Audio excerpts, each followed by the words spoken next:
This was the city 30 years ago, a city then one of the greatest in the world, in size and stature, ranking with London, Paris, Rome, New York.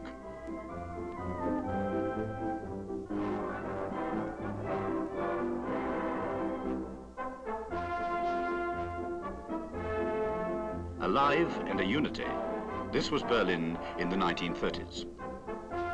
No barriers at the Brandenburger Tor, no guards at the Potsdamer Platz. But this was Berlin before Hitler came to power.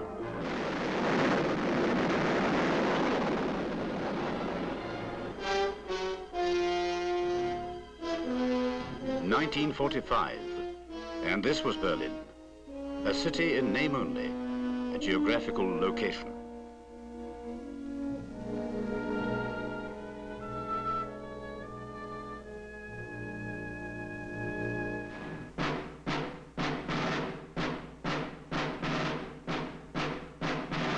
Amid the rubble of destruction, the flags of the victors, men who'd taken up arms in self-defense with a common aim to destroy that which menaced them all. Around them, a defeated nation, for their armies had met in the very middle of Germany. Until such time as Germany could reshape her own destiny, she would be divided into separate zones of occupation, each controlled by an allied power, American, British, French, Russian. Economically, she would be treated as a whole. This the victors had agreed when they had met to decide the future of Germany. Even then, some had reservations about mutual trust. But a world war just over, they had to trust one another, or else begin another war. For Berlin, it was to be each power with its sector, but a city open to all the powers until Berlin could again assume her role as the capital of a new German state. Berlin lay 100 miles deep in the Soviet occupation zone, but was not part of it. Access to the city for the other powers was agreed over certain roads, railways, and 3 air corridors. Makeshift, perhaps, but then it was never meant to be permanent. In Berlin, they set up the headquarters of an Allied Kommandatura, where, day by day, officers of the 4 occupying powers would administer Berlin by cooperation, by joint agreement as to what was to be done and how. And frankly, what was to be done meant starting again from scratch.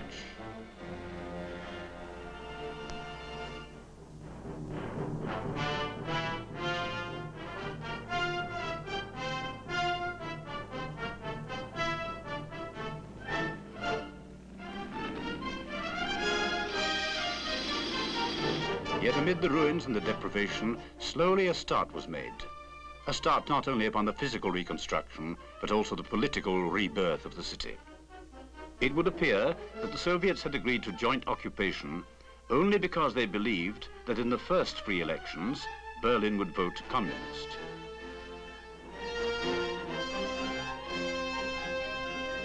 So it was with confidence that they watched the democratic processes of free ballot. But although communist support in Berlin was far from negligible, for them the results came as a shock. Instead of a landslide for the extreme left, there came instead a victory for the Social Democrats and other non-communists. But when in June 1947, the town assembly elected Ernst Reuter for mayor, this proved to be a victory without fruit. For in the Allied Kommandatura, the frustrated Soviets vetoed his election. It was a step, ominous and foreboding. Until that moment, the city had been divided in name only. But from then on, the Russians made the divisions more clear-cut. They set up a communist system in their own sector and established decided barriers between it and those of their recent allies.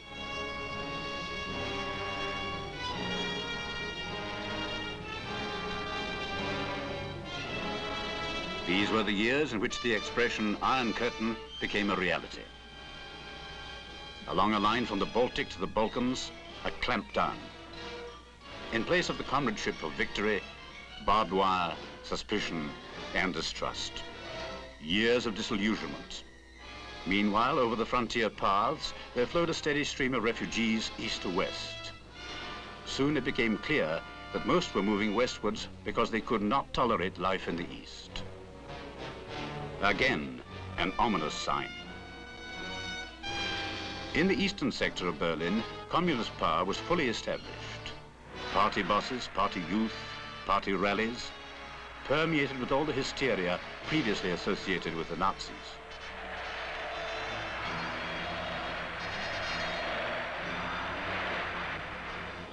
By organizing special police and paramilitary units, the Soviets were illegally rearming East Germany.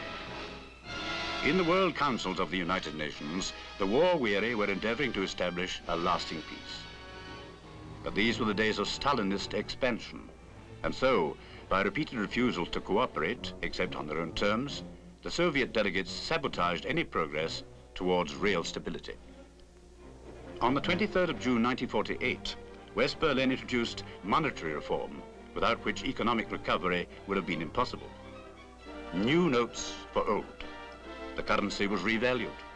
For the Russians, their disagreement gave them the excuse for action.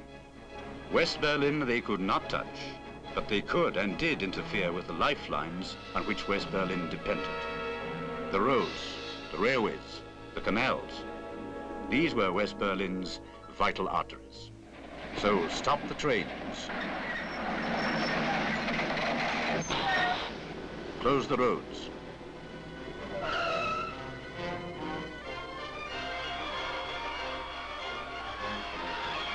Bar the canals and cut the power. West Berlin was 100 miles deep in the Soviet zone of Germany. This was to be the way to force the Western Allies to quit Berlin. Thus, 2 million people were isolated, to be faced with the prospect of hunger, cold, unemployment, and misery. No way in, no way out. The only element still open, the air above. It started as a trickle, as a temporary measure.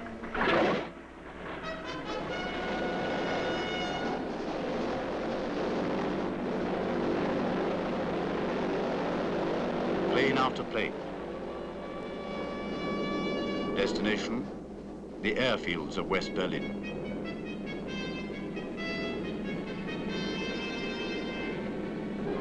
The vital necessities, food, raw materials, even coal brought in by air, until the United States, Great Britain and France were embarked upon the biggest air transport operation history has ever seen.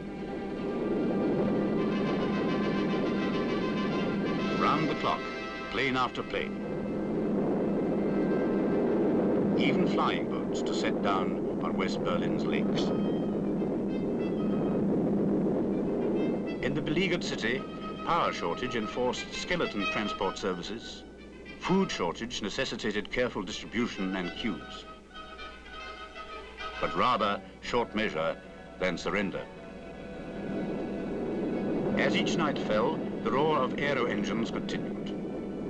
Dependent for the most part on power from the eastern sector, West Berlin was plunged each night into a blackout. But while West Berliners felt their way through the gloom, still their airlift continued through the hours of darkness. When West Berliners rose each dawn, it was again to the roar of planes. But because of those planes, there was bread in the shops. And this was to be the pattern for many a hard month ahead. It was to be expected that the Soviets would not take the airlift without some reaction. Across the eastern boundary, the communists staged demonstrations against what they called this Western interference with Berlin affairs. These in turn led to riots that forced the non-communist councillors to abandon the Berlin town hall, which lay in the eastern sector. But in the western sectors, unity against the blockade was overwhelming, symbolized by the leadership of Ernst Reuter. Nicht preisgeben könnt, ihr Völker der Welt, ihr Völker in Amerika.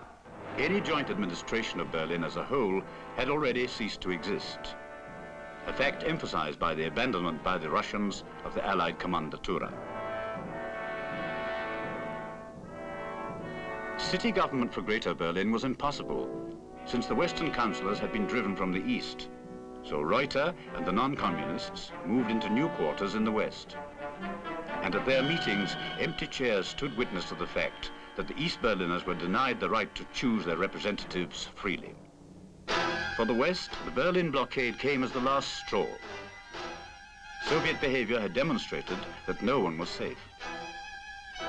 After much negotiation, 12 nations came together to form an alliance for collective defense.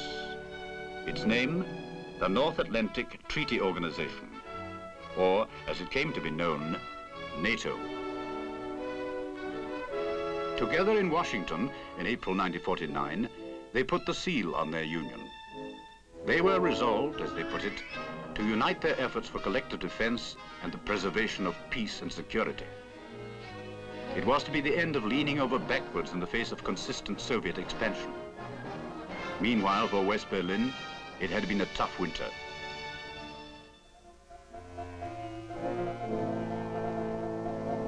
On the airfields, fog, mist, and freezing cold. Yet in spite of the conditions, the airlift had carried on. In spite of the conditions and the losses.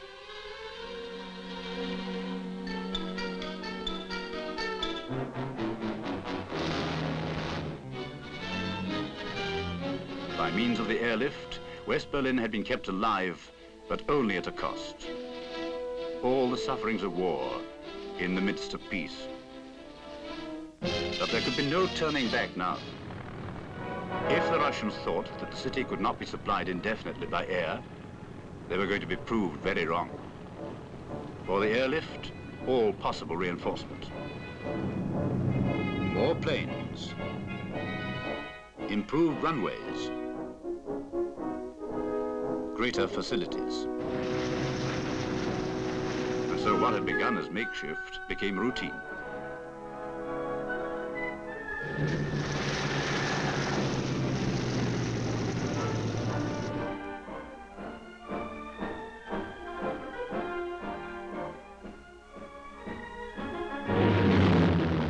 Food and supplies, month in, month out. Soon it became clear that the West had not only won a victory against logistics, but also a model victory which drew the admiration of the world, thanks to the crews of the airlift. Victory through determination to defend the right.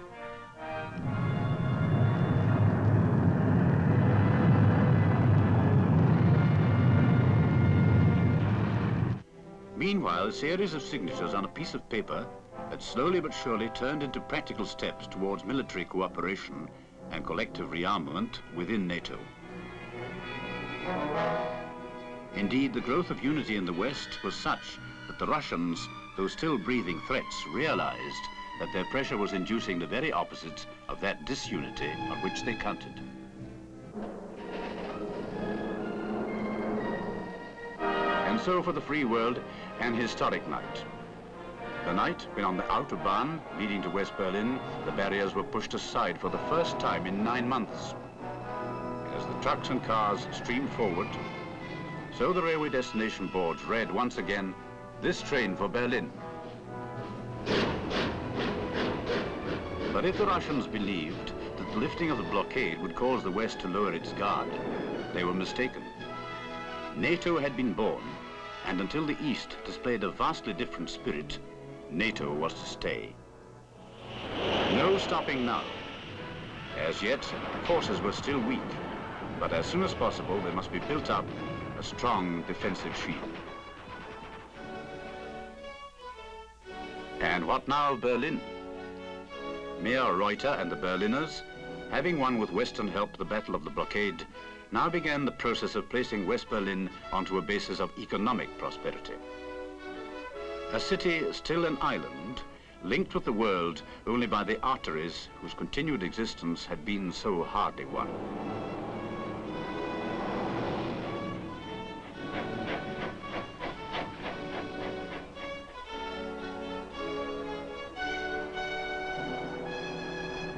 But now, through them, West Berlin was to draw strength, to make itself no longer just a fragment of a city, but a unity within itself.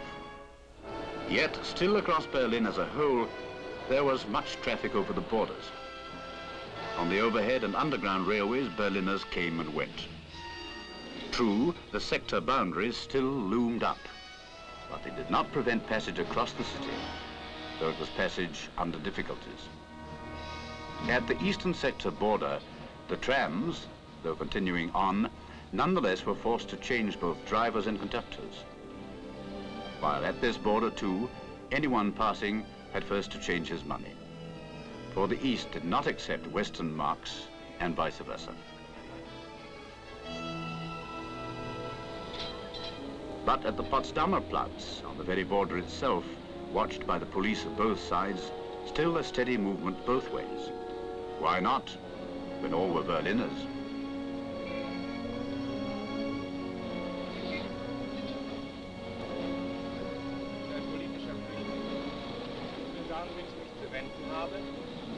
But there were many passing but one way, a steady stream of refugees to the west. A steady stream, unceasing since the end of World War II, but growing day by day as life became more intolerable under a communist regime. The island of West Berlin had become the staging point for the free road to the west.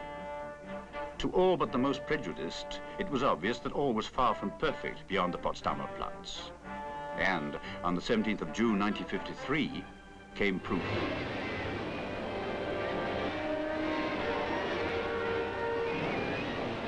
On that day, a protest march of East Berlin workers turned into a general rebellion against the communist regime. For some hours, that regime was helpless against the disorder until, in desperation, they called in the Red Army.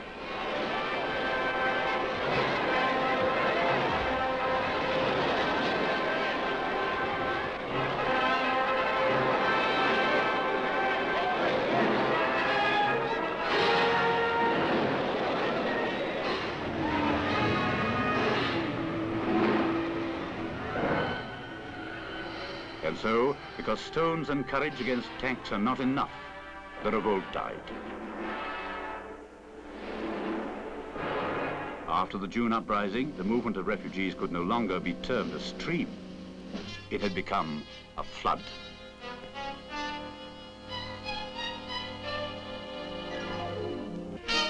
Throughout the western sectors of Berlin, the humming factories were evidence of their rising prosperity.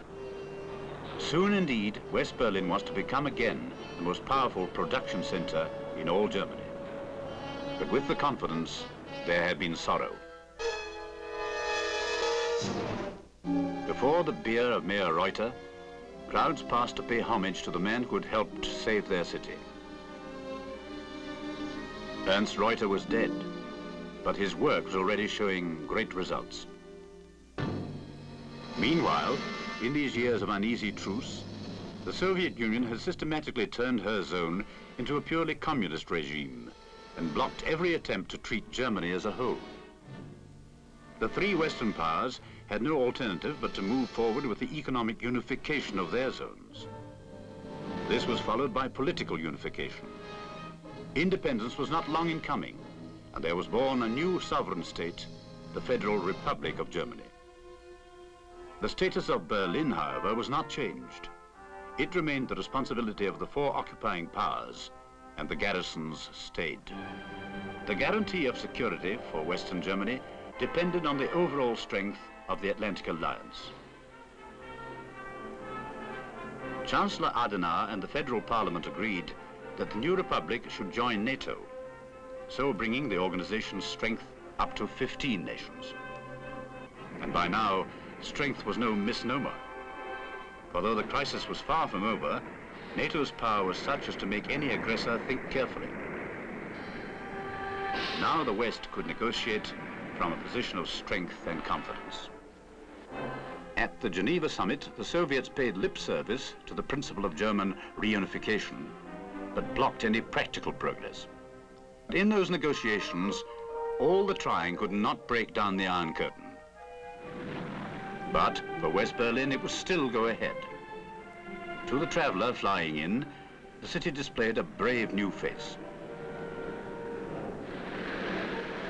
First, on arrival, he would see the memorial to the airlift, a sign that West Berlin remembers those who won its survival. After that, a new skyline risen from the rubble. If West Berliners had, as the communists alleged, little hope for the future. It was not apparent in the face of their steadily changing city. In West Berlin, a new look. In East Berlin,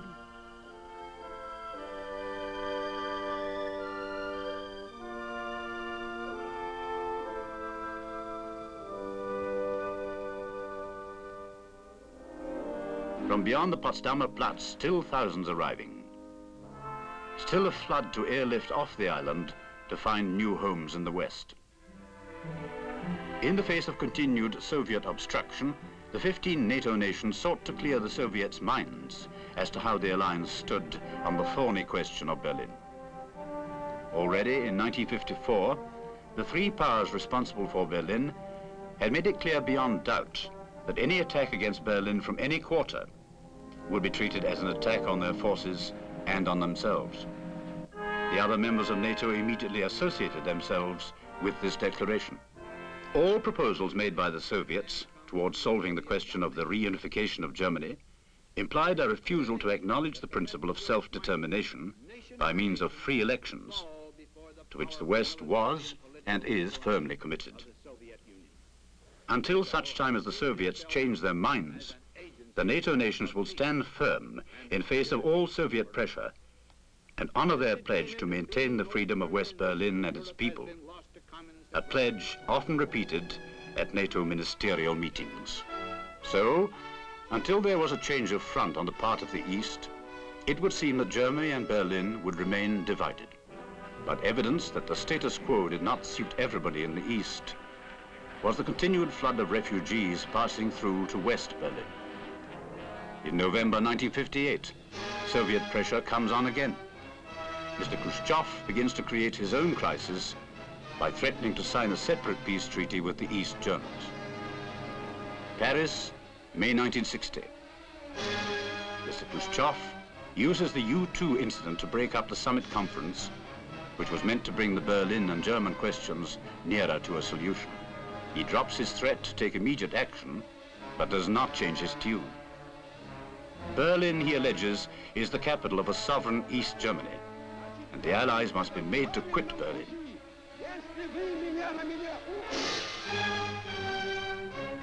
And in rearmed communist Germany, the force is there. Men and armor. June the 4th, 1961, Khrushchev to President Kennedy. Khrushchev repeats his threat to sign a separate peace treaty with East Germany, which he claims, wrongly, will end all Western rights in Berlin. And so on, move after move, until... On the 13th of August 1961, a wall of East German police stands at the Brandenburg Gate. All communication between the eastern sector and those of the west has been cut as though by a knife. Before it, West Berliners stand stunned. But soon they give voice to their indignation.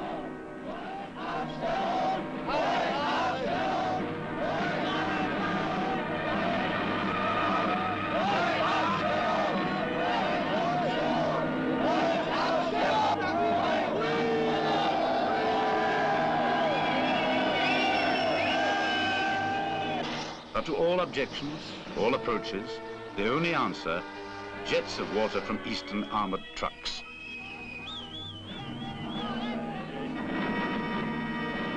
Soviet attacks on the rights of the Western powers in Berlin showed that the wall was meant to be a step towards control of the whole city, towards forcing out the Western powers.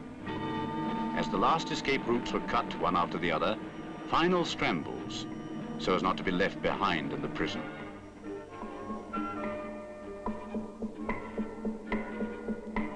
And this was an exodus not confined merely to the civilians. Even among the East German police guarding and maintaining the new barrier, there were some who decided that they too had reached the end of their tether.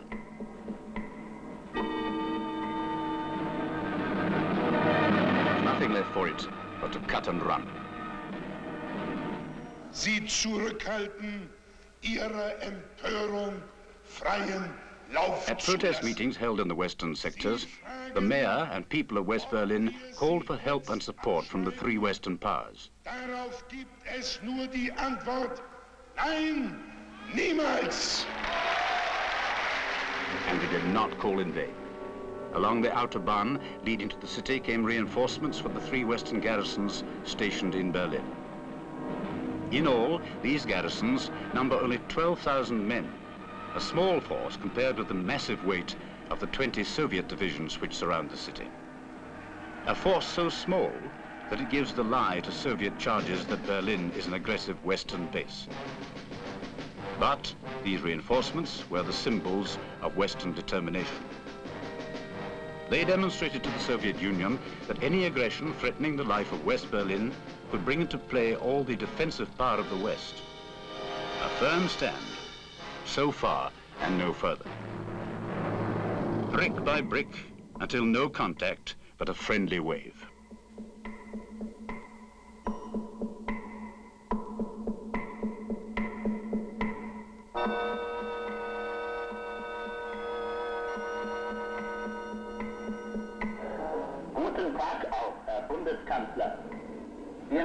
So that when Chancellor Adenauer visited the crisis area, he was met not only by radio truck insults, but literally by a wall. But a wall can never create a permanent prison for the human spirit. Its strength is measured only by the fears of those who build it. By night, by tunnels, somehow a few still managed to make their escape, though others failed and fell riddled with East German bullets. For the East, the wall is evidence of how they would like to treat the whole of Berlin, of their kind of settlement of the Berlin problem. So that this today is the Potsdamer Platz, where freedom, like the trams, comes to the end of the line.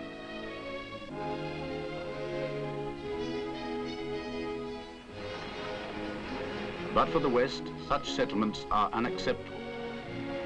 Ever since the Atlantic Alliance was created, it has striven to resolve all problems by peaceful negotiation, including the reunification of Germany and Berlin in freedom. But it is negotiation from the strength necessary to withstand the threat of force. And in NATO's determination to resist aggression lies the hope for peace and freedom of millions all over the world.